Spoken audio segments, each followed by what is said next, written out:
Hello मेरे दोस्तों, कैसे हो आप सब लोग। आशा करता हूँ अच्छे होंगे और भाई लोग को बढ़िया रहना। तो आज मैं डिमन स्लेयर के सीज़न 2 के एपिसोड 1 को एक्सप्लेन करने वाला हूँ। लेकिन उससे पहले अगर आपने डिमन स्लेयर का सीज़न 1 नहीं देखा तो पहले जाके वो देखो, वरना आपके बिल्कुल भी समझ में नहीं आएगा। तो एपिसोड की शुरुआत में हमें एक ट्रेन दिखाई जाती है जिसमें एक डिमन उसके कंडक्टर को मार देता है। दूसरे सीन में हमें रेनको को दिखाया जाता है जो कि एक शॉप में खाना खा रहा होता है। तभी वहाँ पर एक डिमन स्लेयर आता है जो कि रेनगोकू को कहता है, कल रात आपका काम बेमिसाल था। रेनगोकू कहता है, नहीं, क्योंकि वो डीमन भाग गया। और वो जख्मी औरत कैसी है? वो लड़का कहता है, डॉक्टर के हिसाब से वो ठीक हो जाएगी, लेकिन उसके जख्म नहीं जाएंगे। तभी उस शॉप का जो ओनर होता है वो बोलता है, क्या आपको पता है मुझे ट्रेन अब हमेशा के लिए बंद हो रही है। अफवाह है कि उसके 40 पैसेंजर बिना किसी सुराग के गायब हो गए। तभी वो लड़का रेनगोकू को कहता है, इसी बारे में मैं आपसे बात करने आया था। मुझे ट्रेन हमने पता किया कि उसे किसी ट्रेन यार्ड में चुपके से छुपा कर रखा गया है। उसके बाद रेनगोकू वहाँ जाने का फैसला करता है, लेकिन उससे पहले वो स्टेशन पर जाते हैं जहाँ उस कंडक्टर की बॉडी मिली थी। और वो छानबीन कर ही रहे होते हैं, तभी हमें उसी स्टेशन पर एक बच्ची और उसके ग्रैंड मदर दिखाई जाती है जो कि आज भी कम कस्टमर आने की वजह से निराश होते हैं।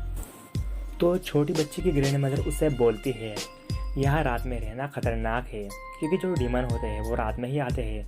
लेकिन उसे कुछ नहीं सुनना होता, क्योंकि जो उसकी मॉम है उसकी तबीयत कुछ ठीक नहीं होती और उसके पापा की शॉप भी ठीक नहीं चल रही होती है। उसकी ग्रैंड मदर बोलती है, ये सब तुम हम बड़ों पर छोड़ सकती हो, मैं सुबह और शाम दोनों में संभाल लूँगी। बच्ची बोलती है, अगर रात में कोई डीमन आया आप क्या करोगी? ग्रैंड मदर बोलती है, तुम्हारे लिए खुद की कुर्बानी देकर मुझे खुशी होगी। इतने में रेनगोकू और वो लड़का भी वहाँ पर आ जाते हैं और वो आते ही उनसे डीमन वगैरह के बारे में पूछने लगते हैं।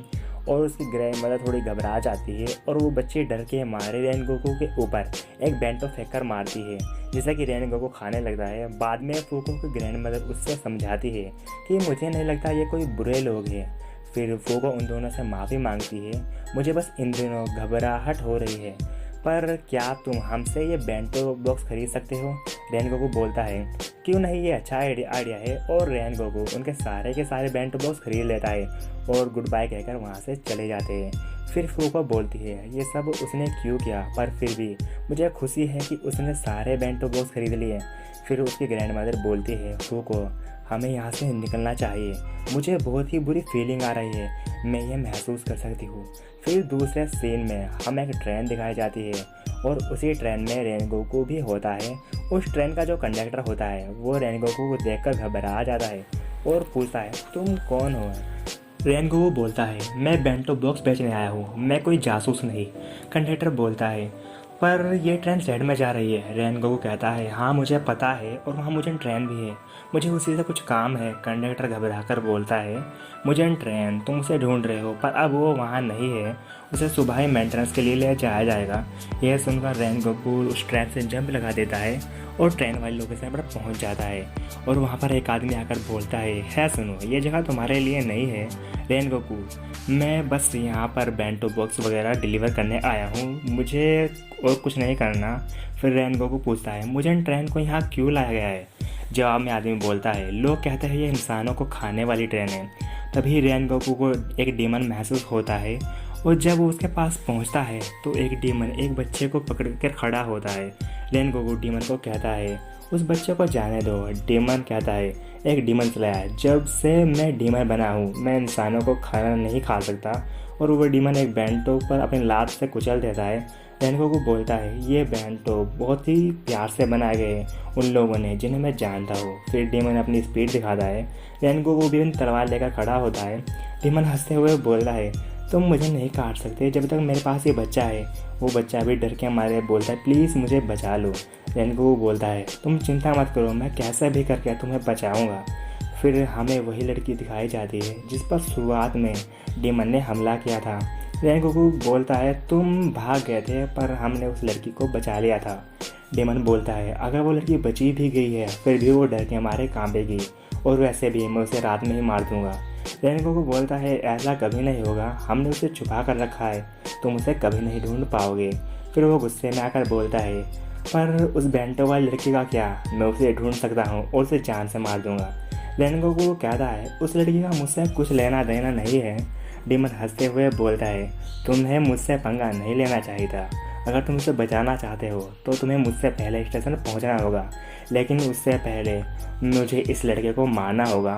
और वो लड़के को मारने ही वाला होता है, पर रेनगोकू अपनी तलवार से उसके दोनों हाथ काट देता है और बच्चे को बचा लेता है।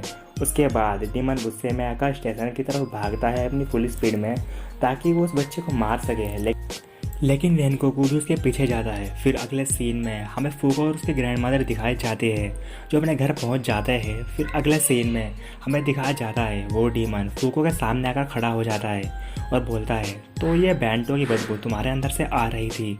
और वो डीमन फूको की ओर बढ़ ही रहा होता है कि फूको की ग्रैंडमदर डीमन के ऊपर एक बैंटो फेंककर मारती है और फूको को भागने के लिए कहती है। फिर फूको डर के मारे बाहर भाग जाती है और उसके सामने फिर से आकर खड़ा हो जाता है और फूको का गला जोर से दबा लेता है। वहाँ पर तभी आग की तरह रेनगोकू आता है और वो डीमन के हाथों से बच्चे को बचा लेता है। घायल होकर डीमन उसकी ग्रैंडमदर की ओर जाता है, लेकिन अपना रेनगोकू भी वहीं पर आ जाता है। डीमन बोलता है, कैसे, आखिर कैसे तुम्हें पता चला, तुमने मुझे कैसे पकड़ा? बदले में रेनगोकू बोलता है, मैं कहा ना अपने आप को ज़्यादा मत समझो। फिर वो डीमन बोलता है, चलो देखते हैं कौन तेज है, मैं इस बुढ़ी का गला काटूंगा या तू मेरा सर। जैसे ही डीमन ये बोलता है, रेनगोकू पलक झपकते ही उसका सर काट देता है और बोलता है, तू बहुत ज़्यादा धीमा है। तभी फूको की ग्रैंडमदर को याद आता है कि इसी लड़के ने पहले भी उसे बचाया था, और वो रोते हुए रेनगोकू को बोलती है कि ये दूसरी बार है, 20 साल पहले तुमने मुझे और फूको की मोम को डीमन से बचाया था। रेनगोकू मुस्कुराता है और बोलता है, मेरे पिता होंगे और मैं उन्हीं के कंधों पर चल रहा हूँ और डीमन मार रहा हूँ। फिर फूको अपनी ग्रैंडमदर से बोलती है, मुझे माफ़ करना, मैं सोचती थी डीमन नहीं होते।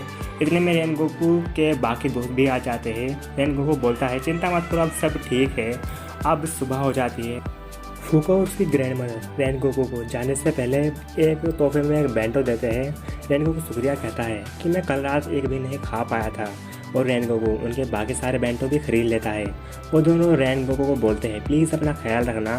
फिर रेनगोकू गुड बाय कहकर वहाँ से चला जाता है।